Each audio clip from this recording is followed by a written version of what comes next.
Alright, so first of all, like I've been like going around leaving comments on people's like your local party band tour or whatever. But, like, trust me, if you're young or if like you just start playing music and like I'm making fun of you, like I'm sorry because like I know how it feels. Like people totally jacked me up when I started playing music. So take it from someone who knows like you're gonna get a lot worse than what I give you. But I did hear some good ones tonight. Oh man. Then I was thinking about Chuck Berry, like it seems to me like it's just one of those things about Chuck Berry. Like you look at the shape he's playing on the neck. I assume he plays in standard tuning. I have no idea. I guess like the guy's like a mystery to me. Like what he does on guitar is still a mystery to me. It sounds really cool, but like it doesn't sound. I mean, what is that? Like a flat 9 chord? I mean, what is it? It's like it sounds like a panchromatic tone cluster. Is what it sounds like to me. And it's like Chuck, like, are you like borrowing from Ives or is this a blues chord? I have no idea. Like some crazy shit. I totally like every time I see him too. I just laugh my ass off. Like and he's great. He's still like at his age, just great. But like, can you imagine? Well, I happen to know that if you're that kind of musician that Chuck Berry is, and somebody gets on stage with you and they're playing bullshit, you're gonna totally like, you're gonna like find a cheap guitar to shove up their ass because your guitar probably is vintage and worth like $20,000. But seriously, they're gonna kill you. And so I look at these guys on there and the guys that are playing like hair metal licks and stuff like on stage for Chuck Berry. I'm like, oh my fucking god! Like, do not let me, like, dude, like, don't go to the party after the show. Go down to the local watering hole and get away from Chuck Berry because he's gonna kick your ass. And Chuck Berry had like, I mean, Keith Richards talks about it in this one like documentary where like Chuck Berry would get on stage and he'd say, "Okay, guys, Nadine in B flat, boom. 1, 2, 3, 4, boom." And I don't know if you all know, but like there are a lot of things that are a lot easier to do than playing Nadine and B flat on guitar. It's a real mind bender. Like I mean, obviously, like as any jazz musician knows, you should be able to play in all 12 keys without a capo.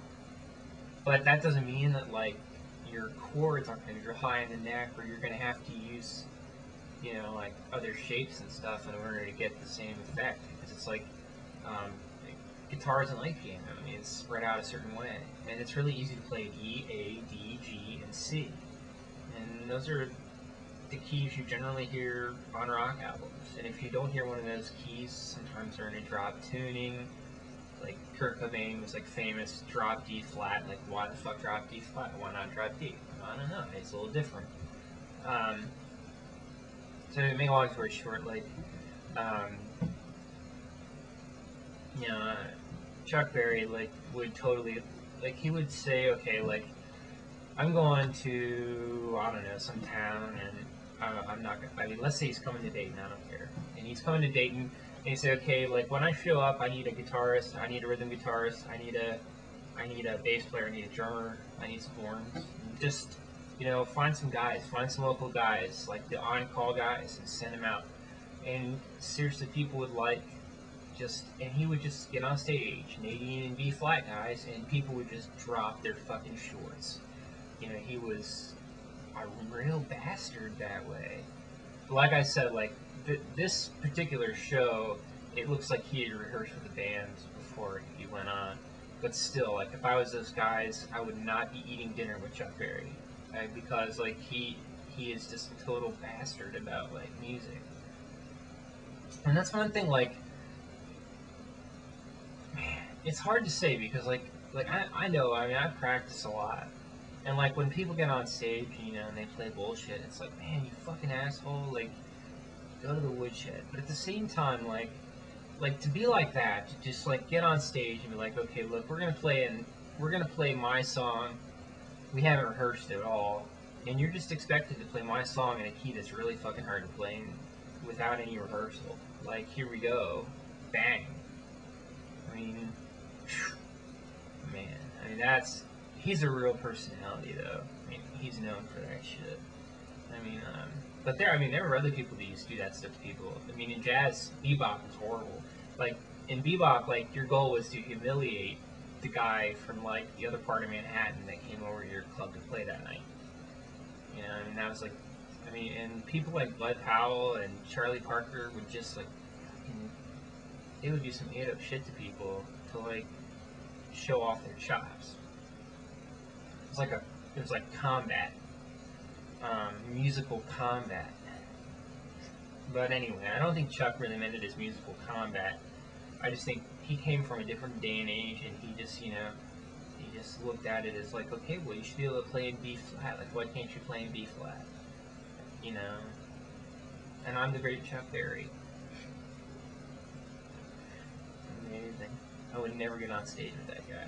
I mean, it'd be brilliant to be able to play with somebody like who has that kind of mastery and who has that kind of like influence. You know, I mean, he's still alive. I think I could be wrong. I may have to check Wikipedia, but I think he's still hanging on, and he's a tough little motherfucker. He's not as bad as Miles Davis though. Miles Davis at the end of his life wasn't even a good trumpet player, and he was pulling shit on people. I'd beat his little ass, man. I'm telling you, like, I'm sorry. I mean, Miles is like. It's like we put him on a pedestal. I mean, he was a great band leader. He was a great composer. He was, at one point in his life, a great trumpet player. But, man, he used to do some shit to people. I wouldn't have taken it from him either. He was only like 4'11", and he's not going to give me that. You know, he probably had like 10 friends. Or had his posse. They're all 6'6" basketball players come kill you after you beat his ass. But, you know, when you do, I remember this. I think I'm going to have time to tell this story. It's really funny. It's on Steemin', I think. Or is it Relaxin'? It's on Relaxin'. And they're playing this song that Miles came up with, and it's really weird. Like, it's a really cool song. It's based on the bell tones from the bell tower. You know, dun dun dun dun dun dun dun dun. So Miles came up with this like really pretty interesting song based on just those tones. Well, I think it was Red Garland, and Miles like, come on, just let's play it. I'll tell you what it means later. Like, I don't give a shit. Like, Miles is totally like, I don't give a shit if you know what it is we're playing. Just play the damn song, and we'll talk about it later.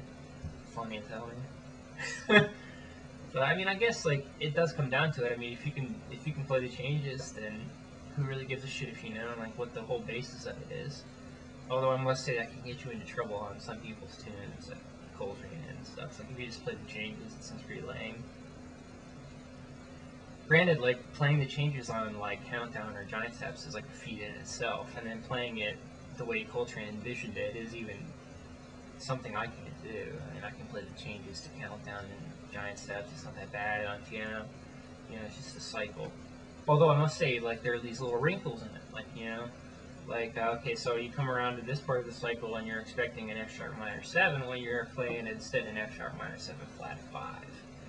And Coltrane did that shit just because there's actually a scalar reason for it, like a modal reason for it, I guess is the right word.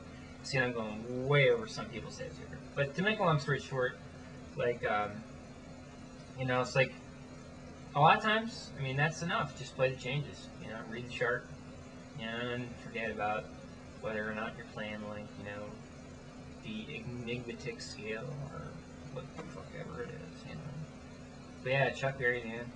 Alright, Nadine and B flat. Boom, hey guys, we haven't rehearsed at all. Fuck, dude.